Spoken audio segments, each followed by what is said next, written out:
Nah, teman-teman sekalian, ya, yang laki-laki ya, ini tolong teman-teman sekalian memang bukan harus nyari kerja, tapi harus punya kecukupan.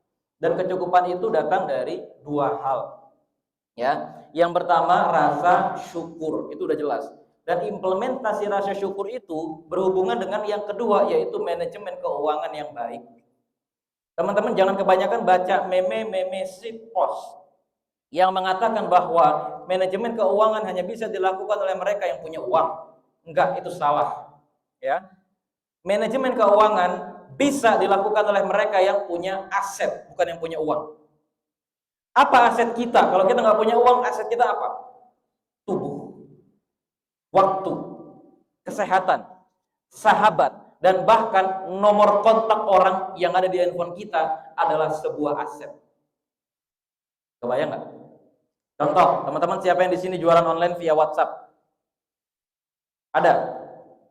Nanti rata-rata yang lain yang nggak pada jualan online ini ya, cuma foto kaos kaki, captionnya ayat gitu aja ya di status. Ya Allah, WhatsApp itu digunakanlah untuk jualan gitu ya, sekali-kali aja gitu. Meskipun teman-teman kalaupun nggak suka, digunakan untuk menyebar kebaikan lah gitu ya. Jangan cuma moto kita lagi gendong kucing, kapan nih gendong anak kamu, ya Allah. Ya, foto kaos kaki, berjalan sendiri, seperti firman Allah Subhanahu Wa Taala. Kita akan dibagi. Pengen direspon sama siapa sih? Bikin status ya jam 3 pagi buat ngecek siapa yang masih bangun, ya kan? Iya. Ketika direspon sama ikhwan pura-pura chat, afwan lupa dihidden dari antum. Buat apa sih? Ya, teman-teman sekalian gitu ya. Pertama syukur dulu. Yang kedua manajemen keuangan. Dan manajemen keuangan itu bukan cuma buat orang yang punya uang, tapi orang yang punya aset. Teman-teman sekalian, yang laki-laki itu rata-rata manajemen fisiknya udah bagus, ya. Futsal secara rutin. Ada yang punya jadwal olahraga rutin di sini? Ada ya, pasti. Ya, futsal. Kalau saya sendiri olahraganya biasanya seminggu sekali saya jalan atau lari keliling hutan. Kemarin di Surabaya tuh saya bela-belain lari pagi. Cuman ternyata memang Surabaya nggak lari Apple ya. Saya biasa hidup di Jakarta gitu, kemana gitu.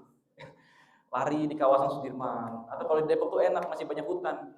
Begitu saya ke Surabaya, memang Surabaya kota besar, bagus, alhamdulillah, lebih bagus daripada beberapa tahun lalu.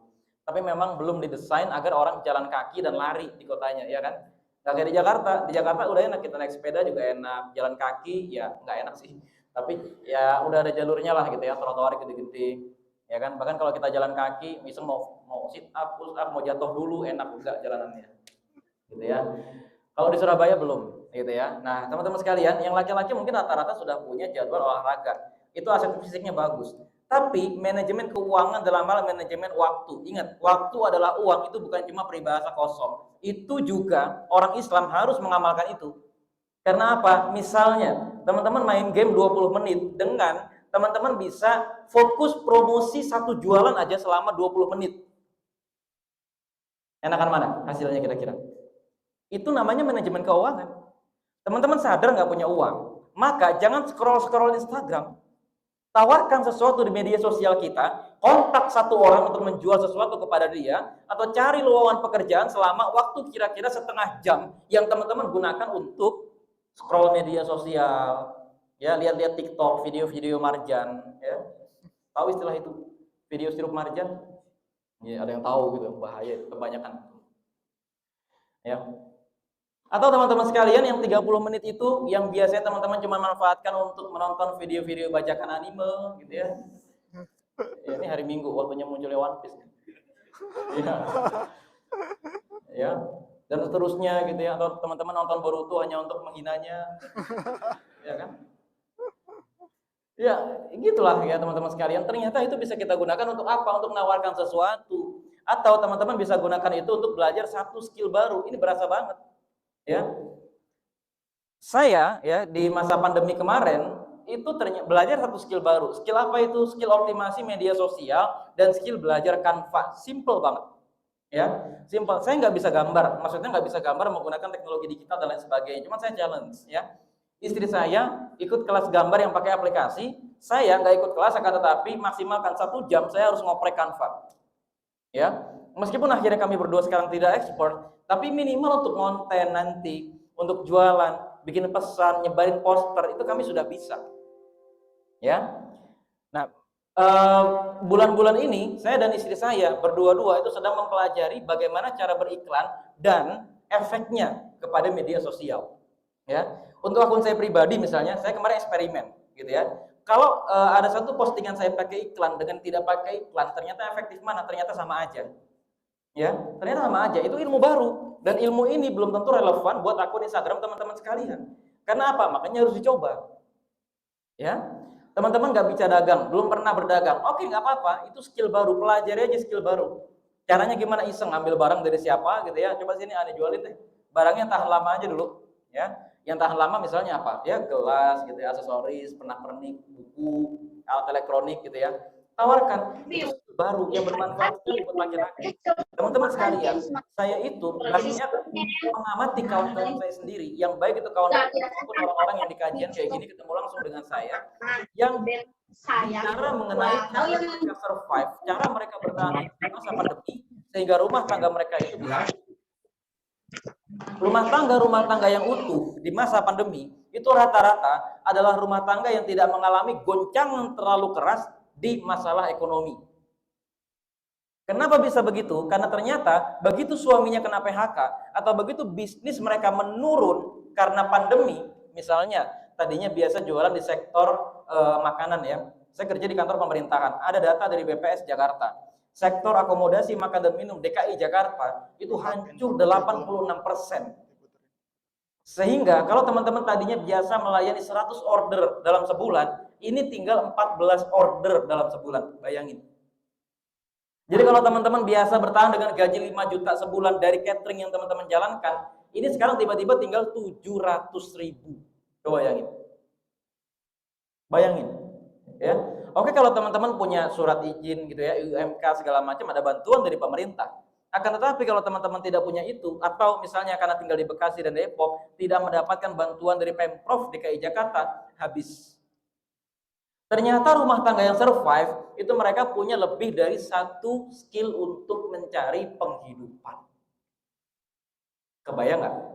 Jadi mereka itu kerja, iya, berkantor, iya, tapi pulang dari kantor mereka tidak menghabiskan waktunya hanya untuk sekedar main-main dan seterusnya, tapi mereka membuka satu penopang baru dalam rumah tangga mereka. Dan ternyata penopang itulah yang di masa pandemi kemarin mempertahankan rumah tangga mereka dan atas izin Allah menjadi pintu rezeki bagi mereka. Ini buat laki-laki. Ya, buat laki-laki. Jangan pernah kita tuh bekerja membayangkan kerja di kantor aja. Karena apa? Karena memang ternyata teman-teman sekalian, hampir semua pakar keuangan merekomendasikan teman-teman sekalian sebelum usia 30 harus punya lebih dari satu pintu keuangan. Ya. Tapi jangan yang satu gaji, yang satu donasi dari orang tua, enggak gitu. Ya. Yang satu gaji oke, ya, yang satu gaji oke. Yang satu lagi misalnya dapat dari teman-teman jualan atau teman-teman misalnya buka kelas apa, public speaking apa segala macam. Ya, teman-teman di sini yang punya bidang ilmu langka atau teman-teman yang punya bidang ilmu yang dibutuhkan oleh masyarakat, buka kelas itu, ajarkan pelan-pelan. Ya, apalagi bagi yang perempuan di sini ada skill menjahit, ada skill menggambar misalnya, ya nggak, ada skill optimasi media sosial, skill masak yang sederhana misalnya, yuk kita belajar cara masak gorengan. Ya kan, sederhana itu loh. Masak pisang goreng misalnya, cara milih pisang yang layak digoreng dan tidak layak digoreng. Tidak semua perempuan mengetahui skill itu. Ya, cara bikin kopi buat suami. Tidak semua perempuan tahu cara bikin kopi. Contoh, istri saya itu saya kasih kopi kapal api dulu karena dia nggak suka ngopi. Ya, ini bukan menjelek-jelekan, bukan. Ini contoh saja. Dan hampir sebagian besar perempuan seperti ini. Ya, istri saya kasih kopi kapal api, gelasnya gelas gede karena di rumah saat itu nggak ada gelas kecil. Apa yang terjadi? Gelasnya dipenuhin. Ya, jadi itu bukan kopi tapi air putih rasa kopi. Ya. Nah, teman-teman sekalian, gitu ya. Yang kedua, yang berkaitan dengan masalah manajemen keuangan. Oh, ini sorry saya izin minum dulu ya. Teman-teman di sini ada yang nggak minum? Ada yang puasa? Nggak ada ya? Puan.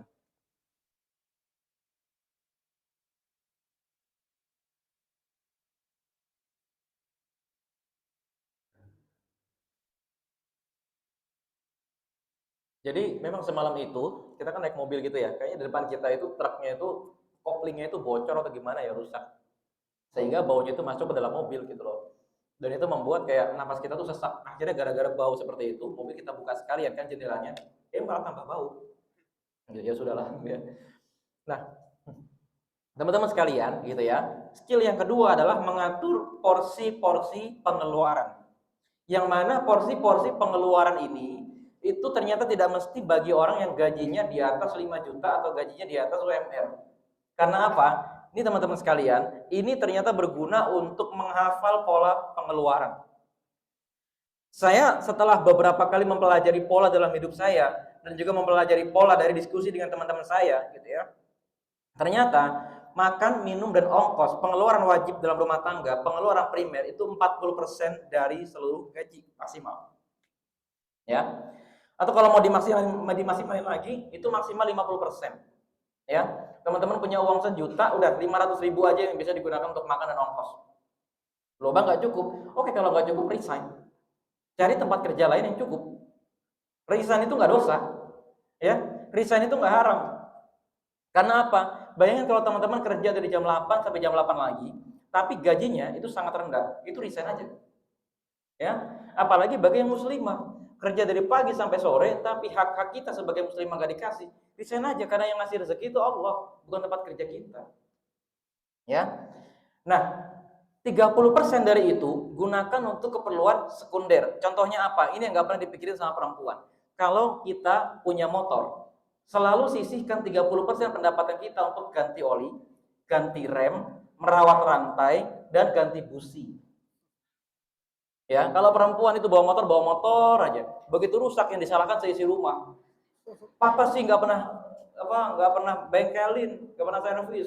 Adek sih kemarin dipakai ke puncak. Kakak sih kemarin dijatuhin di warung. Emak sih, pokoknya apa gitu. Kucing sih itu kemarin pipis di rantainya. Joknya basah. Kucing sih garuk-garuk di jok. Segala macam disalahin. Ya padahal mogoknya gara-gara gak ganti oli gitu aja. STNK-nya atas nama dia, tapi yang salah jangan dia kalau bisa. Ya kan? Hukum kekekalan energi. Ya. Nah, kalau yang laki-laki enggak, nih ya, nanti teman-teman belajar dari suaminya masing-masing ya, kalau sudah berumah tangga, atau teman-teman coba deh, lihat-lihat akun YouTube otomotif, itu bermanfaat buat kita. Karena apa? Itu life hack di sana. Ya, itu ada life hack. Yang laki-laki suka begitu tuh, ya. Lihat akun-akun life hack otomotif. Karena apa? Kita bawa motor. Atau kalau sudah bawa mobil ya, apalagi bahaya banget. Karena kalaupun kita hanya ke bengkel, pasti akan dikerjain. Tapi kalau lagi berangkat bareng rombongan gitu ya, pulang kantor nih, kebetulan satu iring-iringan sama teman-teman sekantor saya, ada yang perempuan bawa motor, mogok, dia langsung ke bengkel. Setan, tolong jangan ke bengkel dulu karena Anda pasti akan ditipu. Ban kempes, busi yang diganti nanti. Mbak, ini bannya kempes, kenapa businya udah tua? Percaya aja. Ya. Ya, Mbak, ini remnya sudah bunyi. Padahal solusinya cuma dikencengin atau cuma gara-gara basah kena hujan di parkiran. Tapi solusinya apa? Diganti aja, Mbak, yang baru. Ya kan? Dan kadang-kadang definisi baru di bengkel itu kan cuma rem lama dikemas lagi, cuci dikit, ya kan? Ada yang orang SMK di sini dari teknik mesin, ada? Nah, ada, tahu ya modus-modus kecurangan bengkel dan lain sebagainya gitu loh. Dan ini ternyata kalau kita nggak belajar seperti ini, kita akan ditipu. Ini masuknya ke dalam pengeluaran sekunder. Nah, pengeluaran sekunder itu juga termasuk digunakan untuk kuliah dan kajian. Ya. Pengeluaran sekunder juga termasuk digunakan untuk apa? Listrik dan air dan pulsa. Kenapa? Teman-teman masih bisa hidup tanpa pulsa, tapi ya jangan juga, gitu kan? Teman-teman masih bisa hidup kalau nggak ada motor, tapi jangan juga. Teman-teman masih bisa hidup kalau nggak ada listrik, tapi ya jangan juga, gitu loh. Nah, pengeluaran terakhir adalah pengeluaran tersier. Apa itu pengeluaran tersier? Teman-teman mungkin ada yang nggak sepakat, tapi kaget, ini mind blowing. Pengeluaran paling terakhir yang harus teman-teman keluarkan adalah ziswaf. Zakat. Ya, kenapa kok terakhir Bang? Bukannya infak dan amal itu harus yang pertama? Ingat kita bicara pernikahan. Rasulullah Shallallahu Alaihi Wasallam ini bersabda, sedekah yang paling utama adalah nafkah yang diberikan oleh suami kepada istrinya. Dan Al-Quran Allah Subhanahu Wa Taala berfirman dalam surat Al-Baqarah, wa yas'alunaka madza yunfiquna qulil afu. Mereka bertanya, orang-orang Ansor itu bertanya, apa yang harus kami nafkahkan? Ya, apa yang harus kami sedekahkan kepada agama ini? Qulil afu, itu kata Allah Subhanahu wa taala. Ibnu Katsir ketika menafsirkan ayat ini mengatakan, ketika semua kebutuhan rumah tangga sudah terpenuhi, istri sudah kenyang, bajunya sudah ada, rumahnya udah bagus, anak udah sekolah lah bahasa kita gitu ya. Kita juga udah nggak sakit. Dan kalau kita mensedekahkan, besok itu kita bisa memberikan makan istri. Itulah al-afu. Itulah yang kita bisa sedekahkan. Dan kalau teman-teman bahkan sudah nggak cukup, ya sudah jangan bayar zakat karena teman-teman tidak termasuk muzaki berarti. Selesai. Ya. Maka teman-teman sekalian, kalau teman-teman sudah nikah, maka nanti ziswaf itu dihitung hanya dari yang apa yang tersisa dari yang mencukupkan rumah tangga itu. Loh bang, tapi itu Abu Bakar Siddiq mensedekahkan seluruh hartanya. Umar bin Khattab mensedekahkan separuh hartanya. Ingat, apa kata Rasulullah? Aku larang orang selain Abu Bakar melakukan hal itu, karena belum tentu keluarga mereka sanggup. Abu Bakarnya sanggup. Kita sebagai laki-laki mungkin sanggup-sanggup aja. Gaji pokok 4,5 juta, yang 4 juta saya sedekahkan, 500.000 saya gunakan untuk makan. Ya, 3 hari setelah nikah istrinya keriput semua ya, tulang doang. Gitu ya. Apa rahasia langsingnya Mbak menikah dengan suami pelit? Ya. Wah kerennya yang laki-laki nggak buncit, apa rahasianya? Mensedekahkan 90% harta. Sehingga tidak makan kecuali kondangan. Ya. Nah, teman-teman sekalian gitu ya. Ini bagian dari ilmu yang mungkin jarang orang tahu gitu ya. Sebelum menikah oke, sedekahnya jor-joran gitu ya, karena kepada orang lain. Akan tetapi setelah menikah ternyata sedekah paling utama kepada istri. Ya, istri cemberut, istri marah. Misalnya begini, kita tahu nih, ya, suami pulang kerja dari mana bawa uang, istri sudah tahu. Kalau teman-teman mau sedekah dengan uang itu, tolong beritahu istri karena pasti istri sudah membayangkan apa saja yang harus dicek out hari itu. Kalau istri yang soleha pasti begini, ketika suaminya itu minta izin, nih aku baru bawa uang dari kantor ada tunjangan 1,5 juta misalnya, ya akhir tahun lah biasa gitu kan. Ya kan? Pasti istri bilang, ya udah mas, tapi ini ada beberapa barang, silakan mas perhitungkan mana yang perlu di check out atau ternyata semuanya nggak perlu. Tapi ada catatan nih, barang ini kita sudah perlu karena yang lain rusak. Atau baju mas ini nggak ganti-ganti selama 3 periode, ya. Tolong ganti mas gitu kan, dan seterusnya. Atau ini skincare sudah mau habis, karena kalau nggak di sini airnya kurang bagus, kalau nggak pakai skincare jerawatan dan seterusnya. Ya kan? Oke, check outin sebagian dan istri soleha pasti akan bilang begini, silakan sisanya sedekahkan ke siapapun. Ya, ini ada teman mas yang ini punya utang lunasin aja. Teman mas yang ini kayaknya belum makan selama 3 hari. Ya, itu Pak RT kemarin di sana kita belum bayar lingkungan dan seterusnya. Nah, itu kalau si soleha. Ya. Nah, tapi kalau suami yang soleh itu bagaimana? Kalau suami yang soleh, teman-teman sekalian, istrinya sudah tahu bahwa hari itu kita bawa uang pulang ke rumah, itu tolong ya teman-teman sekalian tuh nanti jangan langsung ngomong sama istrinya, nih aku dapat uang 1,5 juta, kemarin ada sepatu harganya 1,2, aku beli itu ya. Atau ya versi ikhwahnya, ini aku bawa uang 1,5 juta, ya majelis taklim itu kayaknya lagi butuh ada keperluan apa 1,5 juta, tadi udah aku transfer ke sana. Bayangkan perasaan istrinya, 1,5 juta ya Allah. Itu bisa buat bayar kontrakan kita 4 bulan ke depan. Itu bisa bayar cek outan, ya. Dan seterusnya gitu kan. Atau istrinya mungkin masih mending kayak gitu. Istrinya sudah nggak pulang kampung selama 6 bulan dan ada uzur sebenarnya karena apa? Mungkin orang tuanya sakit gitu ya, atau orang tuanya sehat-sehat aja sehingga menggemaskan untuk ditengok gitu loh. Ya kan? Adiknya di saat yang sama baru pulang dari pondok yang nggak akan ketemu lagi kecuali 6 bulan ke depan, ya kan? Atau di musim-musim yang kemarin mau naik motor hujan gitu kan, naik mobil nggak ada duit, sekarang ada duit, udara cerah dan seterusnya, kenapa kok dia nggak pulang kampung, ada uang malah buat sedekah kemana gitu loh.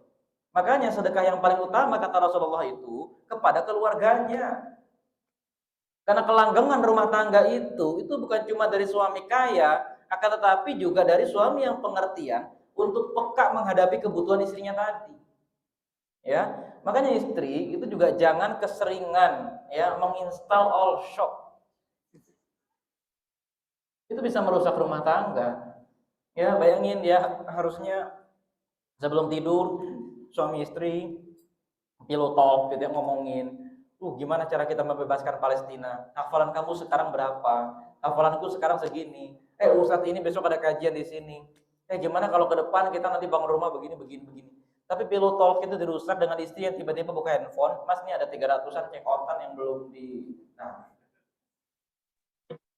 300 barangnya, ya perempuan kan gitu, teman-teman nggak tahu aja dengan laki-laki ya, perempuan tuh suka mengoleksi barang-barang ajaib loh dalam cek outan mereka. Iya, Baskom yang warnanya pink, besok kita mau baskom warnanya biru, keranjangin aja dulu, ya kan? Besok kita mau keranjang yang warnanya ungu, nonton drama Korea ada keranjang warnanya putih tapi bagus, dia cari barang itu, ketemu lagi. Nyari barang nggak apa-apa, yang jadi masalah kok kalau ketemu gitu loh. Saya juga kadang-kadang jengkel juga, kok ketemu aja ini barang. Ya, main ke mall, ke IKEA ceritanya gitu kan. Ada barang apa gitu kan, di IKEA kan mahal, ya kan? Dicari di online, ada gitu loh. Itu yang yang paling saya sesalkan. Kok nemu aja gitu loh. Ya. Apalagi teman-teman nanti misalnya gitu ya, baru pindah moving ke rumah baru, dari tadinya tinggal di rumah mertua atau rumah orang tua, di rumah baru nanti perempuan itu langsung menginstal permainan The Sims dalam kepalanya.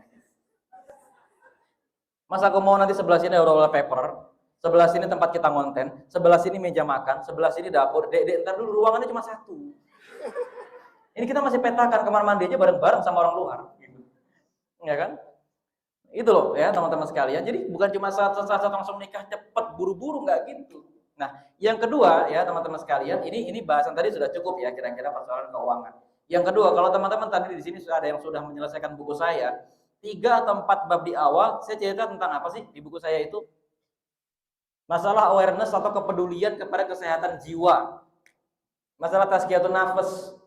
Nah, sekarang jujur saja, ketika kota Jakarta sudah semakin besar, ya kota Jabodetabek, kota pendukungnya sudah semakin besar, teman-teman sekalian memang secara ilmiah lebih rentan terkena masalah kejiwaan, memang ternyata lebih rentan. Dan bagi teman-teman sekalian yang punya trauma dan lain-lain sebagainya, saya harus katakan mohon maaf, mungkin kadang-kadang kajian-kajian yang sifatnya keislaman itu juga belum solusi, meskipun sudah termasuk solusi. Karena apa? Tolong datang ke pakarnya, psikolog atau psikiater. Ya, jangan curhat ke media sosial. Nanti deh coba sharing-sharing sama Mas Zaki. Ya, banyak di antara peserta ta'aruf atau teman-teman saya sendiri yang saya ta'arufin, ketika saya tanya lebih jauh, ini punya trauma. Trauma ini bisa datang dari mana saja. Pengalaman di masa lalu dia yang pernah dilecehkan misalnya. Ya, atau pengalaman di masa lalu dia yang dia pernah terkena kekerasan atau kejahatan dari anggota keluarganya. Dia melihat pertengkaran orang tua sampai perceraian misalnya. Dia mengalami orang tua yang sangat galak, dikit-dikit mukul. Ya kan? Atau dia misalnya punya, mohon maaf ya, orang tua yang terlalu kaya sehingga sibuk sehingga dia tidak punya sosok ayah di rumah. Ya. Atau kemudian dia punya orang tua yang mungkin secara ekonomi kurang beruntung sehingga apa-apa nggak pernah dikasih, dan gara-gara itu orang tuanya jadi banyak utang dan jadi pemarah. Ya, karena apa? Udah gitu utangnya riba. Orang ini kerja gitu ya, anak-anaknya kerja, malah pekerjaan itu diperes buat orang tuanya lunasin utang. Udah gitu utangnya pinjol. Ya kan? Mungkin ada beberapa kita di antara kita gitu ya, di antara kita di sini nih, yang generasi orang tua kita itu mungkin ya masih belum mengenal Islam. Masih belum mau menolak riba gitu loh. Ya, nggak apa-apa, kan dakwah itu generasinya beda-beda kan? Dakwah generasi tahun 2000-an itu fungsinya mengenalkan jilbab kepada generasi di zaman itu. Sehingga zaman sekarang dakwahnya itu udah bukan lagi ngurusin jilbab, karena semua orang udah bakal berjilbab, yang laki-laki aja berjilbab. Iya kan? Nah, tapi kalau sekarang sudah mulai masuk nih ke ranah yang lebih teknis, apa itu? Masalah riba. Tapi jadi wajar nggak kalau generasi orang tua kita jadi belum mengenal riba gitu loh. Artinya ya utang mau utang aja gitu loh. Tadi coba deh kalau teman-teman ngobrol sama vendor-vendor penyelenggara ta'aruf misalnya ya. Banyak banget salah satu di antara pertanyaan yang sering muncul adalah, orang tua saya punya utang, pinjol. Mau nggak Mas ikut melunasi? Dan sebaliknya, saya punya gaji besar, ini bagian laki-laki, saya punya gaji besar, tapi setengahnya saya berikan kepada orang tua saya, kan orang tua saya punya utang besar yang riba. Ya, nah teman-teman sekalian sudah harus siap nih menghadapi masalah ini. Ya, teman-teman sekalian, ini materi dakwahnya udah kayak gini, dan kadang-kadang ini menyebabkan trauma di hati seorang anak perempuan atau anak-anak laki-laki. Traumanya bagaimana? Ini diekspresikan dari misalnya, pokoknya setelah nikah saya maunya nggak tinggal sama orang tua. Qadarullah ketemu pasangan yang cakep, hafizah dan lain sebagainya. Cuman satu masalahnya, dia ngajak setelah nikah 3 bulan pertama, 1 bulan pertama atau setahun pertama tinggal dulu di rumah orang tua. Dan si laki-laki mungkin punya trauma semacam itu. Ya kan? Atau si perempuan mungkin punya trauma semacam itu, orang tua yang galak, overprotective dan lain-lain sebagainya. Gitu kan? Sehingga ketika tinggal di rumah orang tua, untuk pertama kali dalam hidupnya tinggal di rumah orang lain yang keuangan diintervensi, dia akan mengalami trauma. Atau trauma dia, orang tua yang dulunya galak, pemukul dan lain-lain sebagainya, dia takut itu akan terulang. Ya. Kalau laki-laki mungkin hatinya lebih kuat gitu ya menghadapi kritikan dari mertua gitu ya. Kamu kerja di situ aja, kapan gajinya naik gitu kan. Itu masih sederhana. Tapi bagi yang perempuan misalnya, ya kan? Perempuan, di sini siapa yang biasa tinggal di kos? Nah, udah nikah nanti tinggal sama mertua. Bangun 5 menit sebelum subuh aja tuh teman-teman akan dianggap sebagai perempuan paling malas dalam sejarah umat Islam. Iya, bener. Makan, lagi acara keluarga bareng-bareng ngumpul gitu kan. Gak cuci piring, simple. Itu pun alasannya juga kuat karena apa? Dia juga masih makan, dia masih makan. Tapi mertua sudah nyindir, aduh piring kotor nih, gak ada yang nyuci segala macam. Itu dia akan merasa seperti ada di tengah lingkungan masyarakat patriarki yang harus segera dibebaskan. Padahal nggak ada hubungannya karena hati perempuan itu sensitif, gitu ya. Dan ini semua teman-teman sekalian, kalau perempuan ini memang sehat-sehat saja batinnya, nggak ada masalah. Dia curhat aja sama suaminya, selesai urusan. Yang penting kan perempuan itu cerita aja dulu gitu kan. Ya kalau lagi nggak ada suaminya kucing, gitu kan. Kalau lagi ada kucing ya paling keluar status WhatsApp, ya kan. Tapi hati-hati kalau sudah nikah jangan apa-apa di-spill di WhatsApp gitu ya. Karena ada aib suami kita.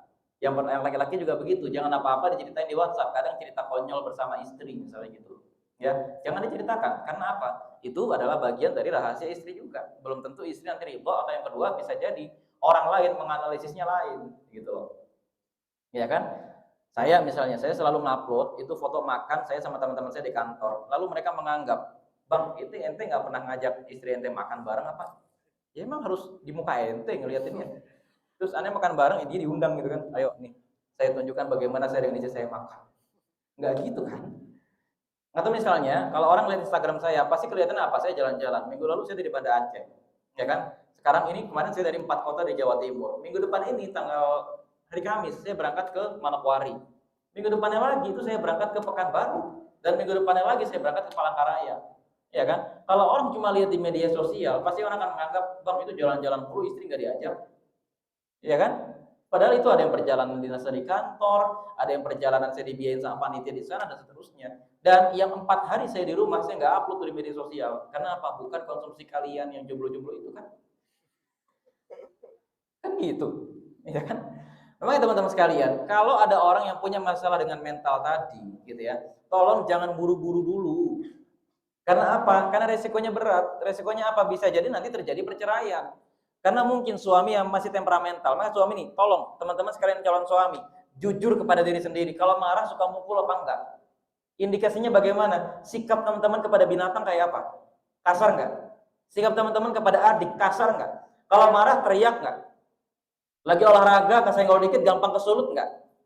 Di medsos, teman-teman ketika di medsos itu impulsif enggak? Gampang kesulut, gampang marah, dan seterusnya. Atau contoh lain yang paling sederhana, teman-teman kecanduan nonton film horor nggak? Yang thriller. Itu tanda ada sesuatu dalam diri kita sebenarnya. Ya, ada sesuatu yang teman-teman harus sadar bahwa itu keliru gitu loh. Sekali-kali nggak apa-apa lah horor gitu ya, ya wajar lah manusia itu kan perlu memuaskan rasa takut gitu ya. Dulu saya ketika kuliah tuh mempelajari ternyata film nggak perlu bagus-bagus amat gitu ya. Ya pakai kamera rusak, terus pakai lilin sebagai penerangan, terus orang suruh diem aja selama 4 jam. Dibikin judul dunia lain. Viral. Musiknya cuma satu, deng det 4 jam. Ya. Guys, ada hantu. Kita nggak lihat sama sekali, nggak ada tuh. Ya, casting jadi hantu, casting pemeran tuh nggak ada. Ya, latarnya cuma 2, satu rumah kosong lampunya dimatiin, yang kedua ruang kontrol, tampak seperti ruang kontrol. Udah selesai, itu viral filmnya, ya. Dan diulang-ulang tiap hari gitu kan. Nah, teman-teman sekalian gitu ya. Atau yang kedua, nanti ketika teman-teman mungkin yang perempuan gitu ya. Lihatlah karakter kita ketika kita di rumah. Kalau kita lagi dimarahi sama orang tua, reaksi kita bagaimana? Atau yang kedua, mohon maaf, bagi teman-teman yang pernah dulunya dilecehkan secara seksual, ya, yang mungkin itu masih membekas. Saya sarankan datang kepada psikolog atau psikiater untuk selesai dulu masalah itu nanti sebelum menikah. Karena apa? Saya luruskan dulu di sini bahwa pasangan kita itu bukan terapis. Ya, apalagi untuk orang-orang yang memang secara akademik tidak belajar ilmu jiwa. Kalau ada orang-orang kependidikan atau orang-orang sosial mungkin masih nyambung ya, masih bisa bersabar. Tapi kalau suaminya nanti orang teknik mesin, ya, suaminya nanti misalnya orang teknik lingkungan yang sehari-hari berhubungan dengan kejiwaan ulat bulu, kejiwaan pohon, iya kan? Ada orang lingkungan di sini, ada orang kimia ada, ya atau orang kedokteran ada di sini, orang medis, tim medis nggak ada ya? Atau di sini ada orang pendidikan, guru, nggak ada ya? Dari mana mas? Nggak, maksudnya kuliahnya? Oh Muhammadiyah Jakarta sini ya, jurusan apa? Teknik informatika, tapi pendidikan informatika gitu jatuhnya. Oke, Depoknya Depok mana mas? Orang Kapan Jaya, itu daerah stasiun Depok Lama ya turunnya. Oh iya iya. Itu daerah udah jalan sempit, macet, banyak peredaran narkoba gitu ya. Benar. Tapi itu jadi peluang dakwah di sana. Orang-orang tinggal di sana pahalanya gede. Banyak jalan karena macet bisa berzikir, gitu kan? Karena banyak kejahatan dia bisa berdakwah. Kalaupun dia nanti dikeroyok atau dibunuh sama penjahat syahid gitu ya. Mantap. Bukan majelis taklim ya nanti insya Allah. Apalagi dari Muhammadiyah gitu kan. Nah, ya teman-teman sekalian gitu ya. Ini kalau teman-teman masih punya masalah yang berhubungan dengan kejiwaan, tolong selesaikan dulu. Ya, dan jangan mengalamatkan itu kepada pasangan kita karena pasangan kita bukan terapis. Ya. Saya itu 10 tahun saya belajar ilmu kependidikan di kampus karena saya dari jurusan Pendidikan Bahasa dan Sastra Indonesia.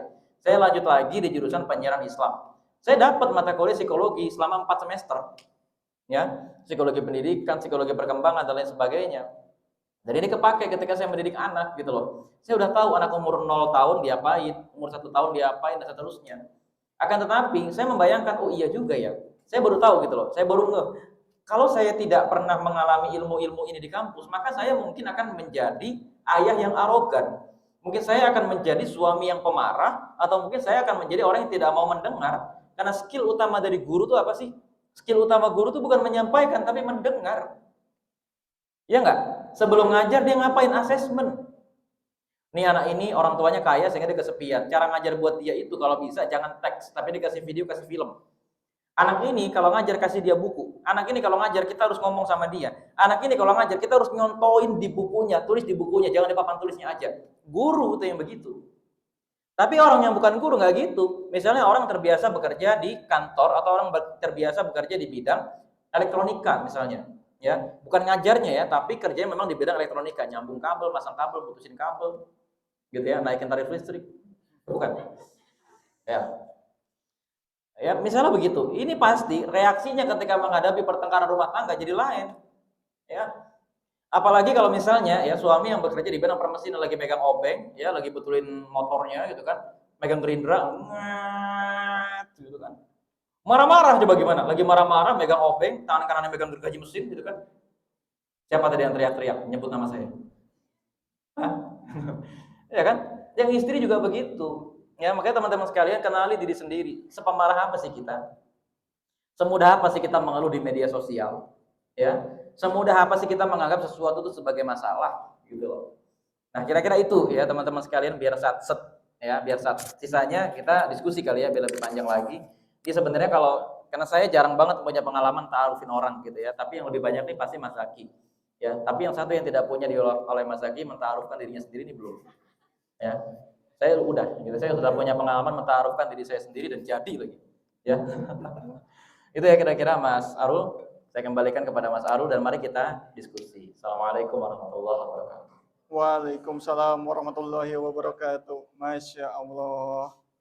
Luar biasa banget ilmu-ilmunya, daging pokoknya langsung kena satset dan persiapannya. Memang indah memiliki pasangan yang sempurna, tapi akan lebih indah jika kita menjadi pelengkap kesempurnaan untuk pasangan kita. Jadi harus dipastikan siap dulu dari diri kita ya. Oke, untuk pertanyaan sambil menunggu ditampilkan di layar operator, saya akan kasih terlebih dahulu buat yang ada di sini yang offline. Ada yang mau bertanya secara langsung?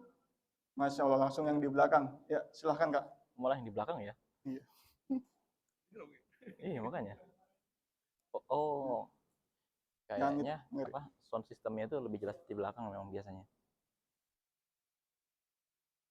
Oke, sambil menunggu juga ya.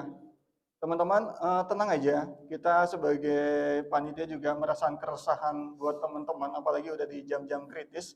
Insya Allah untuk siang ini kita sediakan berupa makan siang, tapi bukan berupa nasi kotak, bukan ya. Tapi alhamdulillah kita berdayakan juga para pedagang UMKM yang ada di sekitar Sudirman. Alhamdulillah ada menu berupa siomay dan juga cilok kuah nanti di bawah ya. Tapi ngambilnya nanti. Oke ya. Oke, silahkan Kak. Mau ada pertanyaan apa kepada siapa ya? Waalaikumsalam warahmatullahi wabarakatuh. Sebelumnya nama saya Dewi dari Jakarta. Cuma bertanya sama Pak Ustadz, Mas.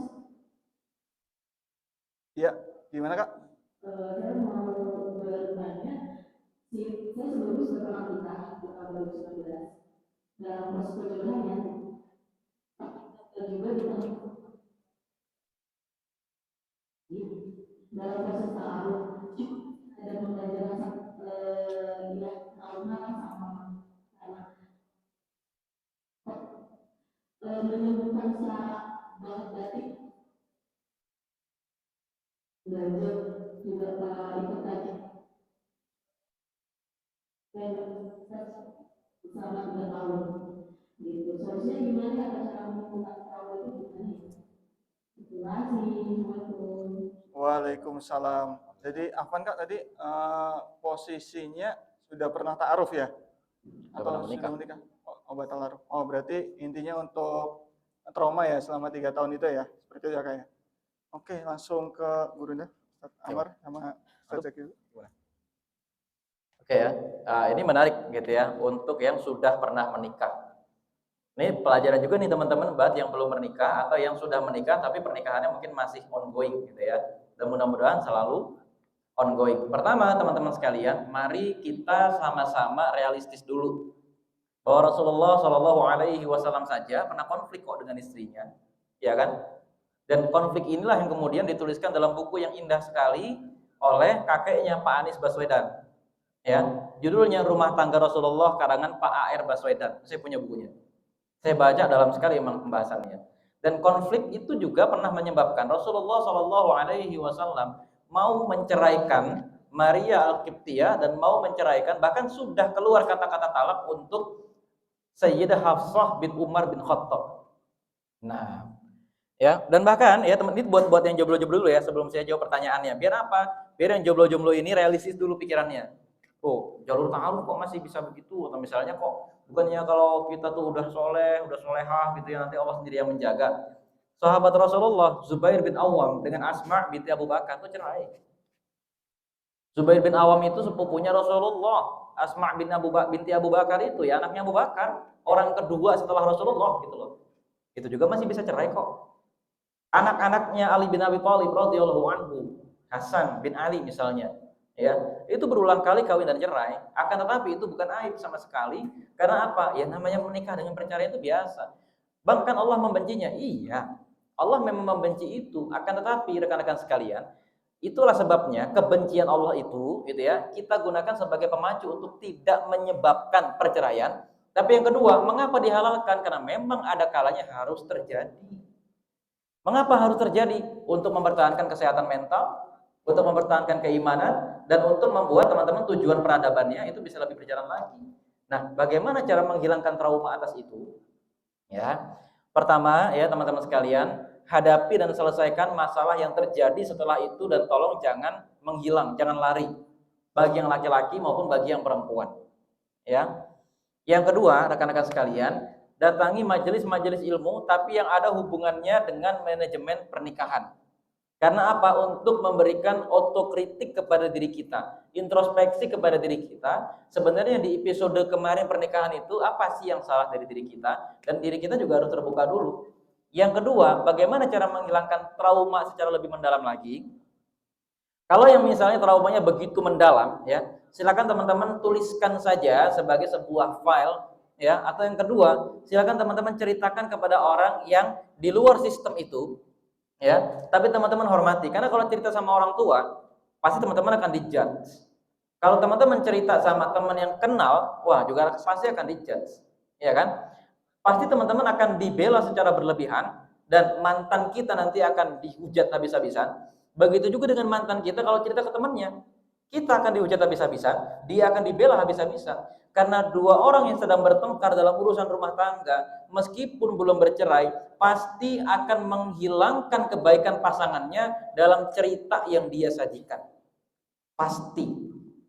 Ya, itu udah pasti. Ini mau laki-laki mau perempuan sama. Ketika dia sedang mengalami konflik rumah tangga, dia akan menghilangkan kesalahan dirinya, dia akan menghilangkan kebaikan pasangannya dalam versi cerita yang dia sampaikan kepada sahabatnya agar dia terlihat benar. Ya kan? Makanya dalam pengadilan pernikahan, gimana teman-teman tanya gitu ya sama orang-orang yang sudah pengalaman ke pengadilan, misalnya dia sebagai pengacara dan seterusnya, hakim itu pasti akan mendengar juga perkataan saksi dan akan mendengar juga perkataan lawannya. Ya, dan teman-teman sekalian tadi ya coba tuliskan atau ceritakan kepada orang di luar sistem perkenalan kita, misalnya kepada ulama atau teman-teman cerita kepada psikolog dan psikiater, dan mintalah penanganan medis lebih lanjut kalau dirasa traumanya itu mendalam. Misalnya teman-teman sampai harus sayat diri gitu ya, misalnya ya, naudzubillah min dzalik gitu ya, atau teman-teman sampai misalnya jadi futur gitu ya, karena dampak setelah perceraian bagi perempuan dan laki-laki itu bisa beragam sekali, ya, bisa macam-macam sekali. Dan rekomendasi saya yang paling terakhir tadi, teman-teman datangi psikolog atau psikiater karena ada hal-hal yang sudah tidak bisa ditangani oleh ahli agama. Ya, ahli agama hanya bisa memberikan dalil, hanya bisa memberikan perkara fikihnya saja. Ya, misalnya ahli agama bisa sampai memberikan fatwa riba itu haram, tapi pertarungan di dunia perbankan, ulama bukan yang bisa mengalami itu, bukan. Ya, atau misalnya gini, teman-teman menanyakan hukumnya masak ini masak itu gitu ya, ulama bisa memberikan fatwa masak ini nggak boleh, masak itu boleh, tapi belum tentu si ulama ini beneran bisa masak. Begitu juga dalam perkara kejiwaan, ada seorang ulama yang mungkin bisa mengatakan bahwa jangan sayat diri, jangan begini, jangan begitu, jangan marah-marah, jangan histeris, jangan tantrum ya, atau kadang-kadang yang sudah keterlaluan gitu ya, ada juga orang yang tanpa sadar membuka aurat dirinya di foto ke media sosial karena apa? Untuk menarik simpati gitu loh. Ya, ulama hanya bisa mengatakan jangan begitu. Akan tetapi penanganan lebih lanjut itu hanya bisa dilakukan oleh yang ahli, psikolog atau psikiater. Ya. Nah, kira-kira sampai di situ ya saya bisa memberikan jawaban. Saya kembalikan kepada Mas Arul. Masya Allah. Terus langsung kita lanjut lagi untuk teman-teman yang tadi sudah tanya melalui link WhatsApp dan juga link Slido akan ditampilkan oleh teman-teman operator. Silahkan dari teman-teman operator. Oke. Assalamualaikum Ustadz. Bagaimana jika ternyata setelah menikah suami melanggar perintah Allah? Contohnya terlilit riba atau yang lainnya. Apakah istri diharuskan masih berbakti ke suami? Lalu untuk definisi kufur ke suami yang di hadis Nabi bahwa neraka banyak dihuni kaum wanita itu bagaimana ya Ustadz? Ini ada dua pertanyaan yang berbeda ya Ustadz ya. Silakan Ustadz Amr. Oke. Ini pertanyaan bagus ya, ini pertanyaan bagus. Ini yang pertama terutama. Kalau suami melakukan dosa besar atau melanggar perintah Allah, misalnya ternyata case-nya adalah riba. Oke. Riba adalah riba, bakti adalah bakti. Ya, contoh yang paling susah, ya. Bermuka manis dan menyediakan seluruh kebutuhan suami meskipun suami adalah pelaku riba, baik itu korban maupun pelakunya, itu tetap harus. Ya. Karena riba tidak membatalkan ikatan pernikahan. Ya. Ingat, selama ikatan pernikahan tidak batal, maka istri tetap wajib melayani suami sebagaimana hukum dalam agama Islam. Dan sebaliknya, suami juga tetap harus menafkahi istri sebagaimana seharusnya. Tapi para ulama ada berbeda pendapat. Istri itu boleh menolak pemberian harta dari suami kalau tahu itu berasal dari riba, dan harus mendakwahi suami dengan cara apa? Mengatakan dengan tegas kepada suami bahwa riba itu haram. Maka inilah ada satu hadis yang terkenal yang mengatakan bahwa mengatakan atau membongkar kezoliman seseorang ya kepada si zolim itu adalah jihad yang besar. Karena apa? Contoh yang zolim ini suami. Dan kita tegas berani mengatakan, Mas ini riba, aku tidak mau menerima hartamu, itu boleh. Akan tetapi semuanya selain masalah riba itu tetap harus berbakti kepada suami, dan suami juga tetap harus melayani kebutuhan istri. Ya, jadi nggak boleh tuh tidak taat kepada suami, nggak gitu konteksnya. Ya, oke, pendapatan suami dari riba misalnya, tapi terus nggak ada hubungannya kok jadi nggak mau, misalnya ya, tidak mau diajak berjima oleh suami, tidak ada hubungannya dengan pendapatan suami dari riba, nggak ada hubungannya. Karena apa? Itu adalah dua hal yang berbeda. Ya, kewajiban istri bertambah mengingatkan suami bahwa riba itu haram, dan kalau bisa menolak harta itu, tolaklah. Ya, dan suami ya pada saat itu teman-teman sekalian, kalau perintah atau bukan perintah ya, dakwah istri itu nggak mempan, istri harus berusaha sekeras-kerasnya undang ulama ke rumah, ajak suami ke rumah ulama, bikin rekayasa, ngomong sama mertua, ngomong sama orang tua gitu ya, dan seterusnya. Akan tetapi kalau ternyata riba itu dirasa makin lama nih suami nggak bisa meninggalkan, malah rumah udah kejual apa dan lain-lain sebagainya, bahkan naudzubillah min dzalik, istrinya sendiri terpaksa menjadi bagian dari sistem riba. Mungkin ya para ulama di sini bisa memberikan jalan keluar, sudah saatnya mengajukan khulu. Ya, sudah saatnya mengajukan perceraian kalau ternyata udah sekian lama 5 tahun, 6 tahun, 10 tahun suami tetap tidak bisa meninggalkan itu. Ya, padahal skillnya banyak dan seterusnya, tapi merasa rezeki nggak akan turun deh kalau nggak riba gitu loh. Ya, itu. Yang kedua ya teman-teman sekalian, ini persoalan tadi penghuni neraka paling banyak perempuan. Ya, penjelasan pertama ya secara statistik aja, di masjid ini banyakkan perempuan atau laki-laki? Perempuan. Perempuan. Ya, sekarang kalau dihitung deh, perempuan 50%, laki-laki 50% masuk neraka misalnya, dia pasti banyakkan perempuan juga kan? Karena apa? Statistik. Yang pertama, ya. Yang kedua bukan cuma masalah statistik, akan tetapi memang pintu-pintu dosa bagi seorang perempuan itu lebih banyak, ya. Memang. Yang kedua, perempuan itu ketika bersikap, kenapa pintu dosanya lebih banyak? Ketika bersikap terbawa perasaan. Itu masalahnya, ya, terbawa perasaan. Contoh nih, contoh. Laki-laki kalau nonton film, ya nggak? Kalau nonton film, ya teman-teman gampang nggak diingetin, jangan nonton begitu-gituan, ya udah selesai urusan, ya nggak? Tapi ketika saya ngingetin perempuan untuk tolong jangan nonton film Korea yang parah, buah itu di media sosial, ya nggak? Jangan nonton film Korea yang adegannya parah, wow, bla bla bla bla bla bla bla bla bla. Artis yang melakukan operasi plastik tanpa uzur, operasi plastik tanpa uzur haram, bener nggak? Tapi ketika artis Korea itu dikatakan itu artis Korea melakukan operasi plastik yang diharamkan dalam Islam, apa yang terjadi? Wah, si ulama itu bisa dibully. Ya. Contoh lain kemarin, ini mohon maaf sensitif. Ada seorang ibu yang membunuh anaknya lantaran stres sedangkan suami lagi mencari nafkah. Ya, sampai di sini kita kunci dulu pernyataan saya. Yang membunuh siapa? Ibunya. Tapi bagi netizen perempuan yang salah suaminya. Saya ulangi pernyataan saya. Secara hukum yang membunuh siapa? Tapi bagi netizen perempuan yang membunuh siapa? Nah, di media sosial itu banyak ulama sudah mengingatkan, tolong para istri dan para ibu jangan berkomentar lebih dari apa yang diputuskan oleh hukum. Ternyata yang terjadi perempuan-perempuan itu karena terbawa perasaan menghujat habis-habisan si ulama. Dosa nggak? Dosa. Kenapa masalahnya terbawa perasaan? Ya, nanti ketika teman-teman berumah tangga, laki-laki itu bakal jarang marah, cuma sekalinya marah habis kalian. Bener nggak? Bener nggak? Laki-laki itu jarang marah, stabil aja. Cuma seringkali perempuan salah mengira. Laki-laki terlihat bodoh dan terlihat tidak mengerti apa-apa, karena saat itu perempuan biasanya marah, laki-laki tidak marah. Karena laki-laki itu biasanya memaafkan, mengabaikan dulu dan seterusnya gitu loh. Tapi perempuan karena mengutamakan perasaan harus marah, dan ketika suaminya nggak marah, dia berpikir suaminya tidak sepaham dengan dia marahin lagi suaminya. Hati-hati. Kalau suaminya bersabar tapi tidak memaafkan, ingat ya, bersabar berbeda dengan memaafkan. Memaafkan bisa jadi ya, memaafkan itu bisa jadi dia bersabar, dan bersabar itu bisa jadi dia tidak memaafkan.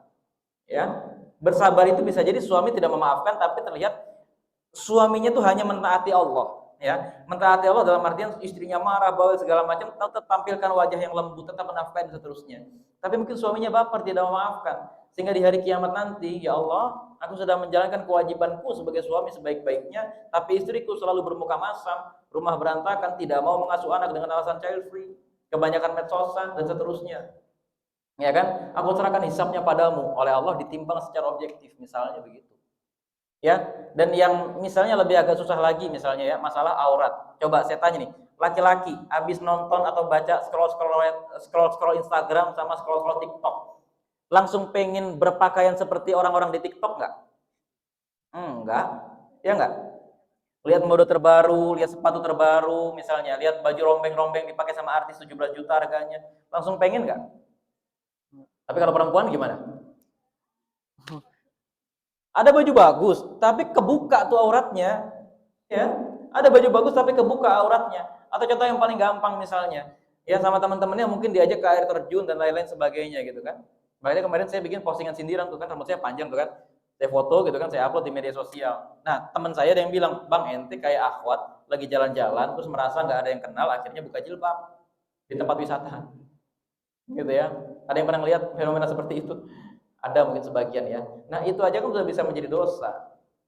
Gitu ya, teman-teman sekalian. Nah, makanya mungkin ya sabda Rasulullah Shallallahu alaihi wasallam ketika meninjau neraka dalam peristiwa Isra Mi'raj, ini hadisnya panjang sebenarnya. Tentang Isra Mi'raj. Rasulullah itu melihat penghuni perempuan itu sebagian besar neraka, penghuni neraka itu sebagian besar perempuan karena itu. Ya, perempuan itu terbiasa membawa perasaannya. Ya, padahal teman-teman sekalian, kalau teman-teman belajar agama dengan baik, teman-teman punya ilmu dan seterusnya, perasaan itu justru bisa dijadikan nilai tambah. Coba bayangkan, kalau semua laki-laki maupun perempuan ya sifatnya sama, tidak pakai perasaan ketika mengasuh anak, apa yang terjadi? Ya kan? Bayangkan kalau misalnya sosok ibu itu tidak ada bedanya dengan sosok ayah di rumah.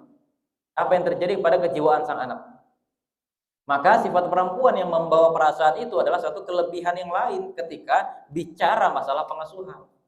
Tapi kalau bicara masalah pengamalan agama dan seterusnya, sifat perempuan yang membawa perasaan itu kadang-kadang bisa mencelakakan si perempuan sendiri. Makanya tolong belajar, jangan bicara sebelum kita benar-benar paham dan benar-benar bisa menguasai perasaan kita dalam konteks rumah tangga. Itu kira-kira ya. Masya Allah. Lanjut lagi ke pertanyaan selanjutnya. Setelah dari layar nanti kita akan ada tanya jawab langsung dari sini. Jadi siap-siap ya. Untuk yang ada di layar bisa ditampilkan juga. Oke, salam. Salam apa nih? Tempel atau apa nih? Tulisnya salam doang nih. Bolehkah tanpa ta'aruf langsung, tanpa ta'aruf tapi langsung lamaran? Apakah ada plus minusnya ketika melakukan hal yang demikian? Apa bedanya lamaran, khitbah, tunangan? Terima kasih. Banyak banget pertanyaannya. Iya, ini. Boleh nggak tanpa taruh langsung nikah gitu ya? Oke. Coba kita tanyakan ini kepada Rasulullah, kira-kira jawabnya apa? Ternyata ada sahabat Nabi juga yang begini. Sahabat Nabi ini namanya Jabir, ya. Jabir bin Abdullah. Ada yang kenal? Sahabat Jabir ini menarik karena salah satu hadis yang diriwayatkan oleh Jabir mengenai kisah ta'arufnya dia. Ya, gitu loh. Ceritanya Jabir ini duda. Karena istri saya lupa, istrinya yang lama ini entah cerai, entah meninggal gitu ya. Sehingga dia punya anak-anak. Lalu Jabir ini nyari istri, ya, bilang sama Rasulullah Shallallahu Alaihi Wasallam, ya Rasulullah, kayak saya mau nikah sama si fulana ini deh. Ya, kata Rasulullah apa? Ntar dulu ente, ente kadang-kadang ente. Ntar dulu kata Rasulullah. Ente nazar dulu sama dia, ente lihat dulu dia kayak apa. Artinya kenapa? Penjelasannya adalah ente ketemu dulu sama dia atau ente ikutin dulu dia kehidupan sehari-harinya bagaimana, baru kemudian menikah. Ternyata ini perintah dari Rasulullah Shallallahu Alaihi Wasallam, jangan langsung lamaran, jangan langsung akad nikah. Kenapa? Resikonya tinggi. Ketika menikah bukan cuma cocok sama paras loh. Ya, bukan cuma cocok sama paras. Bang, tapi yang laki-laki bisa tuh melihat paras cakep dikit langsung nikah. Iya, karena apa? Laki-laki sifatnya qawwam. Dengan kepribadian yang kuat, laki-laki bisa mendidik perempuan. Tapi yang perempuan dengan kepribadian apapun, satu laki-laki yang bisa dididik oleh perempuan itu cuma anak. Perempuan tidak bisa mendidik suaminya, tidak bisa. Kenapa? Karena secara fitrah karakter laki-laki itu dominan dalam rumah tangga. Itu fitrah.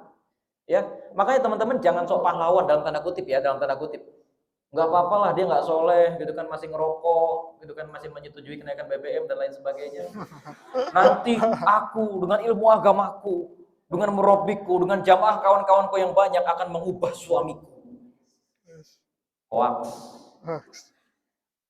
Lihat aja, 3 minggu setelah nikah paling cerita di IG, ya elah, pakai akun alter. Padahal suamiku ahli agama, aktif di komunitas. Tapi ternyata sholatnya bolong-bolong, ya, selingkuh sama banyak perempuan dan lain sebagainya. Ente kadang-kadang ente dulu ada yang bilangin ente ta'aruf dulu kalau bisa, kenalan. Bilangnya apa? Bilangnya agama bisa diubah insya Allah dengan belajar. Ya. Makanya nazar dulu, kenali karakter masing-masing dan ingat, karakter itu kadang-kadang bukan masalah baik buruk, kadang ya, ingat kadang. Tapi cuma masalah cocok atau enggak. Iya enggak? Masalah cocok atau enggak, ada laki-laki yang hidupnya sangat disiplin, ya. Habis sholat subuh jam setengah 6 pasti mandi. Iya enggak? Makan siangnya pasti disiplin, dia pasti sarapan, makan siang, makan malam. Disiplin begitu aja terus. Tapi ada juga laki-laki yang enggak begitu. Mandinya entah kapan gitu misalnya, mau berangkat kerja aja atau kadang-kadang mandi di kampus. Ya kan? Makan udah kapan aja deh, makan dikit aja. Ini bukan masalah karakter baik dan buruk, tapi masalah cocok apa enggak nih jadi istrinya. Iya kan? Ada laki-laki yang jadi pegawai, ada laki-laki yang jadi pedagang. Iya enggak? Itu baik atau buruk ya tergantung istrinya mau nerima apa enggak. Ya. Makanya teman-teman sekalian, itu tetap harus nazar. Meskipun namanya udah bukan ta'aruf. Karena apa? Ini perintah dari Rasulullah Shallallahu alaihi wasallam untuk menyelidiki ada enggak sesuatu yang bisa menarik hati kita. Karena apa? Itu fitrah manusia untuk mencintai lantaran penyebab fisik atau penyebab perilaku yang ada di dunia nyata. Nggak ada dalam Islam mencintai tanpa syarat. Banyak syaratnya mencintai dalam Islam. Banyak. Untuk dicintai dalam Islam, karakter Anda harus baik. Kalau karakter Anda tidak baik, jangan pernah bilang mencintai tanpa syarat. Ya, untuk bisa dicintai dalam Islam, Rasulullah Shallallahu Alaihi Wasallam itu memerintahkan perempuan maupun laki-laki merawat dirinya. Jadilah cantik di hadapan laki-laki, di hadapan suami gitu ya, dan jadilah tampan di hadapan perempuan yang menjadi istrinya. Itu perintah Rasulullah Shallallahu Alaihi Wasallam. Maka jangan pernah ngomong mencintai apa adanya, enggak dong. Ya mencintai kalau bisa di hadapan istri diganteng-gantengin dong. Ya perut ditahan dong. Ya. Istri juga gitu nanti di hadapan suami dicakep-cakepin dong. Ya, jangan cuma di hadapan filter. Ya kan? Kadang di IG postingan bagus banget, dilihat sama suami orang kayaknya nih istrinya dicakep banget deh. Dilihat sama suaminya sendiri gitu kan marah-marah, ya enggak? Jilbab makainya asal-asalan, mandinya kelamaan. Apalagi gitu. Hal semacam itu gitu ya teman-teman sekalian. Yang kadang-kadang kenapa nazar itu diperlukan gitu ya. Kadang-kadang meskipun ada juga yang enggak gitu ya. Ini contoh, ada ipar saya sendiri itu saya ikut memproseskan gitu ya. Ada ipar saya itu kuliah di Ankara. Dilamar sama seseorang yang kuliahnya di Istanbul. Nah, memperantarainya bagaimana? Via Zoom. Via Zoom, tahu-tahu nggak ada angin, nggak ada apa, 2 bulan kemudian nikah jadi. Ya nggak apa-apa juga kadang-kadang gitu loh. Ya nggak apa-apa juga, nggak pernah ketemu segala macam nikah bisa. Akan tetapi itu mungkin case spesial ketika mungkin orang tuanya sudah saling percaya dan memang kepribadian keduanya ini tidak ada kepribadian yang terlalu buruk tuh nggak ada. Kepribadian buruk pasti ada dong, pasti. Cuman yang terlalu buruk sehingga kalau bisa jangan dulu nikah tuh nggak ada. Ya, itu kira-kira. Tadi pertanyaan selanjutnya apa? Kayaknya panjang banget. Apa perbedaan lamaran, tunangan, dan juga khidbah? Ya nggak tahu. Ya tergantung kita ngomongnya apa aja. Cuma kalau secara budaya, ya budaya nih ya, secara budaya orang Indonesia terbiasa mengatakan lamaran dan tunangan untuk menyebut khidbah. Ya, karena apa? Khidbah dalam Islam itu bukan sebuah acara. Khidbah adalah sebuah ikatan janji, sebuah akad yang mengatakan, Pak, kepada wali, saya ingin melamar anak bapak atau saya ingin melamar anak dalam perwalian bapak yang bernama Fulanah binti Fulan. Apakah diterima? Ya, saya terima. Dok, bagaimana lamaran pemuda ini diterima atau enggak? Kalau dia janda misalnya dia bisa menjawab iya, tapi kalau dia masih lajang biasanya diem aja terus bikin status WhatsApp kucing. Ya. Nah, itu ya teman-teman sekalian. Itu ya. Nah, cuman ya teman-teman sekalian, secara umum ya, kita uji lamaran dan tunangan itu, kita uji dulu apakah sama dengan khidbah atau tidak. Ya. Kalau ternyata acaranya sama dengan khidbah, ada ucapan seperti itu, maka sama. Tapi kalau di acara itu tidak ada ucapan tadi, ya, tidak ada ucapan saya terima lamaranmu atau saya melamar anak bapak dan sudah diterima, itu maka beda dengan khidbah. Dan dalam Islam tidak ada istilahnya tukar cincin, tidak ada memberikan uang setoran jaminan awal, ya. Apalagi tidak ada memberikan uang panai, itu nggak ada, itu tradisi. Akan tetapi selama tradisi itu juga tidak dilarang dalam Islam, silakan saja.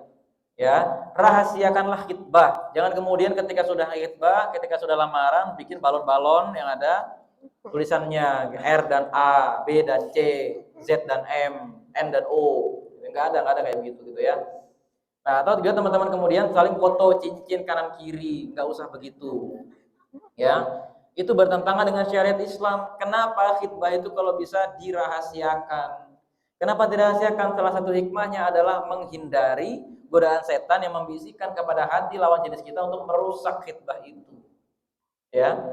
Itu yang pertama. Yang kedua, gitu ya, untuk nanti memberikan kesempatan kepada masing-masing laki-laki dan perempuan itu belajar, ya. Jadi jangan diumumin lagi di medsos, saya luruskan, ya. Dan yang jomblo juga sama ya, jangan goyang-goyang di TikTok ketika diingetin nunjuk-nunjuk jadi tengah. Maksudnya apa sih, nggak ngerti saya. Ya, terus gini-gini ya. Mbak, TikTokan mulu sih, auratnya dijaga dong. Dia gini-gini joget-joget. Apa sih maksudnya? Ya, saya tahu itu maksudnya dia ngasih tahu belum punya suami, tapi emang kalau udah punya suami jadi boleh jadi belut gitu. Nggak boleh kan? Ya kan? Tetap nggak boleh gitu loh menampakkan wajah yang nggak ada uzurnya gitu loh, dia tampil di media sosial joget-joget. Itu ya kira-kira. Mantap, Masya Allah. Untuk di sini ada yang mau bukunya Ustadz Amar nggak? Mau kita bagi free? Nggak ada ya, Alhamdulillah. Oh, mau. Oh, iya. Kirain nggak ada yang mau. Setelah ini ya, kita akan ada sebuah permainan sebentar, ada kuisis nanti sambil disiapin sama operatornya, tapi oke. Siap. Nah, untuk satu pertanyaan terakhir kali ya dari teman-teman yang ada di sini. Ya, silahkan Kak. Mic-nya tadi. Udah nyala belum? Ya, biasanya emang suka dimatiin ya mic. Oh.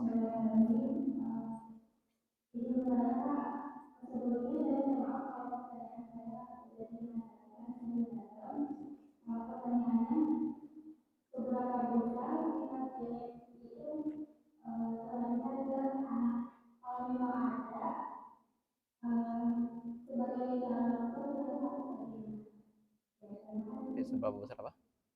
Seberapa besar apa sifat orang tua ya? Sifat orang tua diwariskan kepada anak ya? Oke ya, ini menarik ya. Dulu ketika saya diskusi dengan dosen saya di mata kuliah psikologi perkembangan dan psikologi belajar, dosen saya mengatakan begini, tahu nggak penyebab kenapa umumnya ketika anak bermasalah di sekolah, maka wali kelas cenderung akan memanggil orang tua. Mengapa? Sebab memang kepribadian orang tua pasti akan menurun kepada anak. Karena apa? Cara orang tua merespon bencana atau merespon musibah yang terjadi kepada keluarga pasti akan ditiru oleh anaknya. Cara anak marah, ya pasti itu biasanya akan mengadaptasi cara marah orang tuanya. Bahkan bukan cuma cara marah, tapi apa yang menjadi penyebab kemarahan sang anak. Itu biasanya juga akan meniru dari orang tuanya. Contoh, ada orang yang tidak tersinggungan, ya dikatain kayak apa tuh nggak tersinggung, ya atau misalnya juga nggak gampang marah deh gitu ya, di jalan lebih stabil gitu ya, nggak gampang ngumbar klakson, ya nggak gampang teriak-teriak di jalan gitu kan. Biasanya itu juga mirip sama orang tuanya gitu loh. Dulu orang tuanya ketika nyetir juga begitu, atau ketika orang tuanya marah-marah juga, ya nggak ngebahas yang sesuatu yang berlebihan. Misalnya si anak lagi numpain gelas, udah nggak usah dibahas anak prestasinya jelek di sekolah dan lain-lain gitu. Kamu numpain gelas gimana sih, udah nilaimu jelek apa bla bla bla bla, nggak gitu gitu. Ya. Biasanya memang secara ilmiah ini pasti akan menurun kepada anak, terutama apa? Terutama di mekanisme pertahanan ego. Aduh. Ada yang orang psikologi nggak di sini? Ada. Oh, orang psikologi ya. Tahu kan ya istilah mekanisme pertahanan ego? Nah, mekanisme pertahanan ego itu ya dipelajari oleh guru-guru yang mengajar. Biar apa? Karena ini cara anak nanti merespon gangguan atau merespon rangsangan yang datang kepada dirinya, dan dia nanti akan memilih bagaimana cara merespon, biasanya dengan cara yang dulunya diperlihatkan oleh orang tuanya. Iya kan? Makanya teman-teman sekalian, di sini yang masih pemarah, yang masih baperan, teman-teman yang masih suka jadi drama king atau drama queen, yang masih suka mencari kambing hitam padahal bukan Idul Adha. Ya. Ini teman-teman hati-hati karena biasanya nanti akan menurun ke anak. Sosok anak yang menjadi drama king atau drama queen itu biasanya lahir dari orang tua yang suka mendramatisir apapun kesalahan anak. Ya. Sosok anak yang tantrum, ya marah dan lain-lain sebagainya itu biasa terjadi karena dua hal. Satu, karena orang tua terlalu memanjakan si anak, atau yang kedua, orang tuanya juga sama. Suka tantrum karena alasan sederhana. Contoh, ya beli makanan, terus nggak sesuai dengan spesifikasi, marahnya bukan main kepada penjual. Ya, ini awas, ini nurun kepada sang anak. Ya, ini nurun kepada sang anak. Atau teman-teman misalnya tidak puas dengan satu pelayanan orang misalnya kan, lagi beli apa segala macam, kalau nggak puas tuh ditagih terus segala macam, ini nanti nurun kepada sang anak. Ya, begitu juga dengan bahkan sampai pada lapangan kerja. Apa lapangan kerja orang tuanya biasanya nggak jauh-jauh dari si anak. Ya, biasanya nggak jauh-jauh dari si anak, kecuali memang ada beberapa sebab tertentu, dan ini namanya ilmu gitu ya, namanya ilmu psikologi, ilmu statistik dan lain sebagainya, itu tidak bicara buat semua, tapi bicara buat data yang mewakili, artinya sebagian besar, rata-rata. Jadi kalau teman-teman merasa saya nggak gitu, orang tua siapa marah, saya enggak, ya itu karena berarti bukan termasuk rata-rata, ya kan? Cara bacanya seperti itu. Dan kalau teman-teman mau apa namanya, mau baca buku yang membahas tentang ini gitu ya, bukunya Profesor Dr. Zakiyah Darajat, judulnya Psikologi Anak gitu ya. Itu atau ilmu jiwa manusia, itu dibahas secara Islam karena Profesor Dr. Zakiyah Darajat adalah seorang aktivis Masyumi, aktivis Majelis Syuro Muslimin Indonesia dulu di zaman Orde Lama gitu ya. Jadi buku-bukunya recommended untuk dibaca ya. Itu ya. Jadi teman-teman sekalian nih yang masih suka pemarah, boros, pelit, apalagi bahkan sesimpel cara bersin orang tuanya, cara buang air orang tuanya, cara makan, apa yang dipilih sebagai makanan oleh orang tuanya, itu nanti sang anak akan niru, ya kan? Cara tidur gitu loh. Oke, orang tuanya udah ngajarin kalau tidur itu ada standar tidur apa aja tuh, berdoa, cuci tangan, cuci kaki gitu kan. Terus baca buku dulu, matiin lampu dan seterusnya. Oke, anak diajarin itu, tapi orang tuanya tidak melakukan itu. Anak juga nanti di usia dewasa akan meninggalkan itu ujung-ujungnya. Gitu ya kira-kira. Itu saya kembalikan kepada Arul. Masya Allah, jazakumullah khair kepada Mas Zaki dan juga Ustadz Amar. Nah, Nah, itu dia, ada update dari panitia ada buat lingkungan. teman-teman Tapi yang tetap pengen ada buku satu- karena menikah tak satu bercanda apa itu, ya, satu pola kita akan yang dibawa bagikan dari orang free tuanya, pola untuk dasar. caranya. Yang tadinya Tetap kita ada akan pola kuisis dasar. tapi kita kodarullah nggak jadi karena akan persiapan sholat duhur dan sepertinya perutnya juga sudah meronta-ronta. Buat teman-teman silahkan bisa dipilih salah satu. Itu bisa bikin reels untuk kajian hari ini berupa keseruan dari mungkin teman-teman tadi datang dan sebagainya, atau bisa semacam bikin story notebook, bukan notebook ya, resume secara singkat. Silahkan bisa di-upload, nanti di tag aja @jejak_pinisi, dan juga jangan lupa ya Satri Salah Omar juga di tag, dan juga dari Toy juga di tag. Insya Allah akan kita bagikan juga nanti buat teman-teman semua untuk pemenangnya, akan kita bagikan buku Karena Menikah Tak Bercanda itu plus tanda tangan dari Ustadz Amar. Pokoknya langsung free ongkir ke rumah teman-teman. Untuk durasinya kapan? Insya Allah akan kita berikan waktu sampai 3 hari ke depan. Jadi nggak usah berlama-lama, langsung satset aja. Ada free buku. Untuk ketentuannya, nanti akan lebih lanjutnya, akan kita share juga di grup Telegram. Seperti itu ya teman-teman. Dan mungkin mau spill sedikit buat teman-teman yang suka Sirah Nabawiyah juga. Insya Allah ke depan akan ada kolaborasi insya Allah ya dari Ustadz Amar dan juga Ustadz Edgar. Nah, kapan launching bukunya? Ya nanti kita lihat aja ya. Itu kita spill sedikit dan insya Allah dalam hari Kamis nanti kita akan ada kajian online juga bersama Ustadz Edgar yang insya Allah akan berjudul juga untuk kajiannya Self Reward kok tiap hari. Insya Allah untuk kajiannya adalah kajian online, nanti teman-teman linknya akan dibagi di Zoom. Nah, di bulan Oktober akan ada apa lagi dari Pinisi, insya Allah akan dijelaskan oleh MC. Dan buat teman-teman yang setelah ini, jangan kemana-mana ya, nanti yang sudah bawa bukunya Ustadz Amar, kita akan bisa berupa approval atau tanda tangan, dan juga yang sudah beli, bukunya bisa diambil di bawah. Terus buat teman-teman yang tadi akan daftar Ta'aruf Online Indonesia atau sudah download, dan akan tanya-tanya juga, insya Allah nanti Mas Zaki juga ready di meja bawah. Jadi setelah ini teman-teman bisa untuk bersiap-siap, tapi kita tunggu aba-aba dari MC dulu biar keluarnya juga teratur, bisa ambil makan juga di bawah. Seperti itu. Dari saya cukup sekian, akan saya kembalikan lagi ke MC kita. Jazakumullah khair buat teman-teman semua. Aku ke bawah dulu, Sob. Ya. Siap. Oke. Oke. Jazakumullah khairan. Beneran 200, kayaknya 200 ada nih ya. 200 kurang nih kayaknya yang datang. Dan daftarnya 250. Iya, makanya itu kan banyak banget.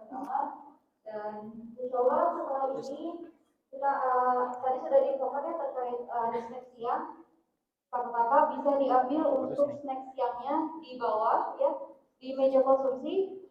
Itu ada siomay dan cilok golek, jadi salah satunya di antaranya ya. Setelah ini, kemudian sebelum itu ada informasi-informasi yang ingin disampaikan. Yang pertama terkait Ke bawah, apa ya? Oh, ya. untuk Tadi tasnya di terus ya untuk semua yang hadir kajian pada kali ini. Anda kira wah, apa Ustadz Amar tidur lagi habis subuh ya, Bu? Iya. Tapi lumayan cepet juga dari sana siang, Kak. Dari Malang. Kemudian nanti selanjutnya akan ada Jam 1 siang. untuk tidak dulu ya, karena kan ada update-update kajian selanjutnya. Kemudian selanjutnya Corner juga makan coba-coba.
We're here on this special day. Our hearts are full of pleasure.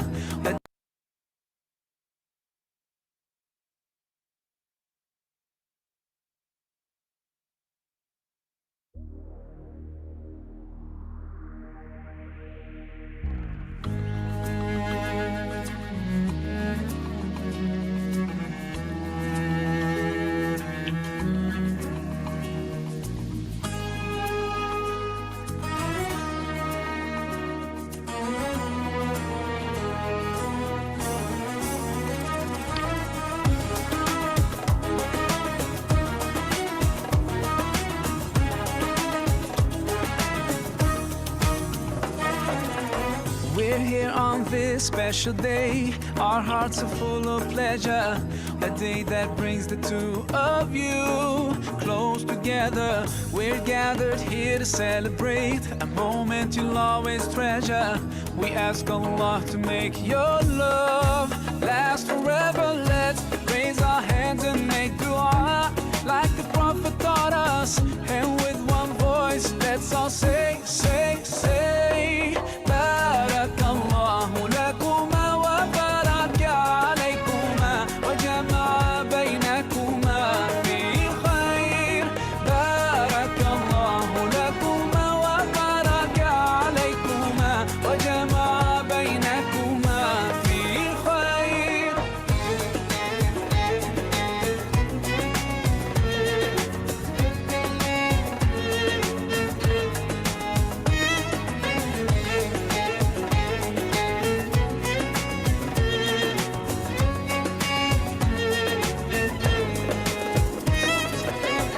From now you'll share all your joys, through hardships support each other, together worshiping Allah, seeking His pleasure. We pray that He will fill your life with happiness and blessings, and grant you kids who make your home filled with laughter. Let's raise our hands and make dua like the Prophet taught us.